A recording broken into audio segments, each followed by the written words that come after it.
Have you ever found yourself grappling with questions of fairness and responsibility? You're not alone. In a world where disputes often escalate and justice can feel elusive, Exodus 22 stands as a beacon, offering divine insight into God's conduct guide. It's intriguing, isn't it?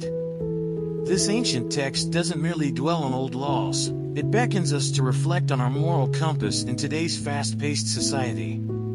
But here's the twist. What if these rules of restitution, yes, the ones about paying back more than what you took, are not just about the past? They challenge us to rethink our relationships, emphasizing that true fairness often requires us to give back much more than we received. So, are you ready to uncover how these timeless principles can transform your understanding of accountability and fairness in your own life? Let's dive in and read the chapter together. Whoever steals an ox or a sheep and slaughters it or sells it must pay back 5 head of cattle for the ox and 4 sheep for the sheep. If a thief is caught breaking in at night and is struck a fatal blow, the defender is not guilty of bloodshed. But if it happens after sunrise, the defender is guilty of bloodshed. Anyone who steals must certainly make restitution, but if they have nothing, they must be sold to pay for their theft. If the stolen animal is found alive in their possession, whether ox or donkey or sheep, they must pay back double. If anyone grazes their livestock in a field or vineyard and lets them stray, and they graze in someone else's field, the offender must make restitution from the best of their own field or vineyard. If a fire breaks out and spreads into thorn bushes so that it burns shocks of grain or standing grain or the whole field, the one who started the fire must make restitution. If anyone gives a neighbor silver or goods for safekeeping and they are stolen from the neighbor's house, the thief, if caught, must pay back double.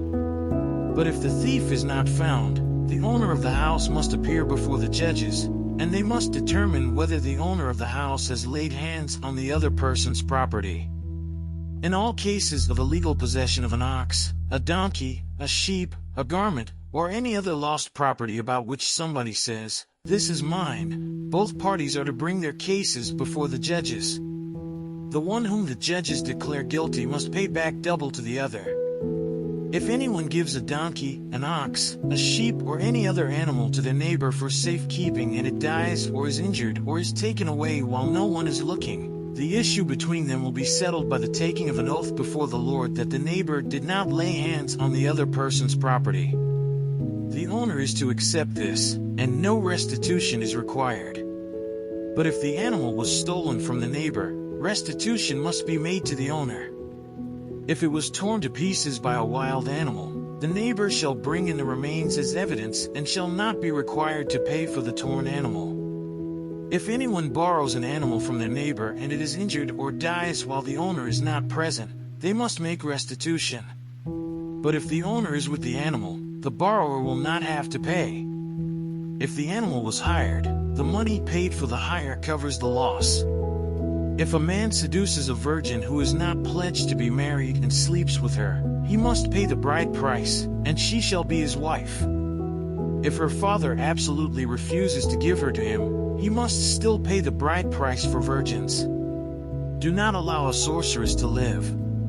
Anyone who has sexual relations with an animal is to be put to death.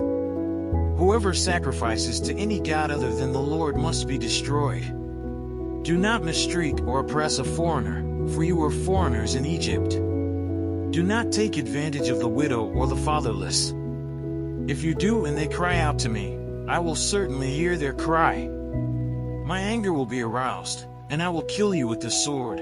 Your wives will become widows and your children fatherless. If you lend money to one of my people among you who is needy, do not treat it like a business deal, charge no interest. If you take your neighbor's cloak as a pledge, return it by sunset, because that cloak is the only covering your neighbor has. What else can they sleep in? When they cry out to me, I will hear, for I am compassionate. Do not blaspheme God or curse the ruler of your people. Do not hold back offerings from your granaries or your vats. You must give me the firstborn of your sons. Do the same with your cattle and your sheep. Let them stay with their mothers for 7 days, but give them to me on the 8th day. You are to be my holy people. So do not eat the meat of an animal torn by wild beasts. Throw it to the dogs. Let's say a quick prayer to thank the Lord for His mercy. But first, to keep growing and learning about these vital principles, be sure to subscribe to the channel and turn on notifications. Join us as we delve deeper into how God's conduct guide can shape your life for the better. Hey God, I just want to take a moment to thank you for the insights and wisdom we've gained through this study of Exodus 22. It's incredible how your words resonate so deeply in our lives today. I ask for your help in applying these lessons about fairness, responsibility, and restitution in my everyday interactions. Guide me to embody these principles, reflecting your love and justice in all I do.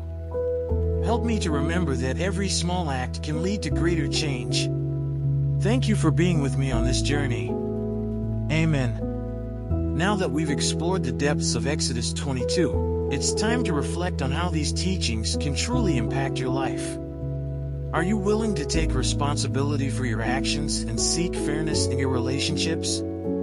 Consider how you might apply the principles of restitution in your daily interactions, whether that's mending a friendship, making amends for a past mistake, or simply striving to act justly in all your dealings. It's all about taking that first step towards transformation. What if each act of fairness you choose to implement leads to a ripple effect, inspiring those around you to do the same? Imagine the change you could spark. As you continue this journey, I encourage you to engage actively with your faith and community. Ask yourself, how can you hold yourself accountable not just to God, but to those around you? And remember, this is just the beginning. And, as always, don't forget to check the last video and learn more about the scriptures.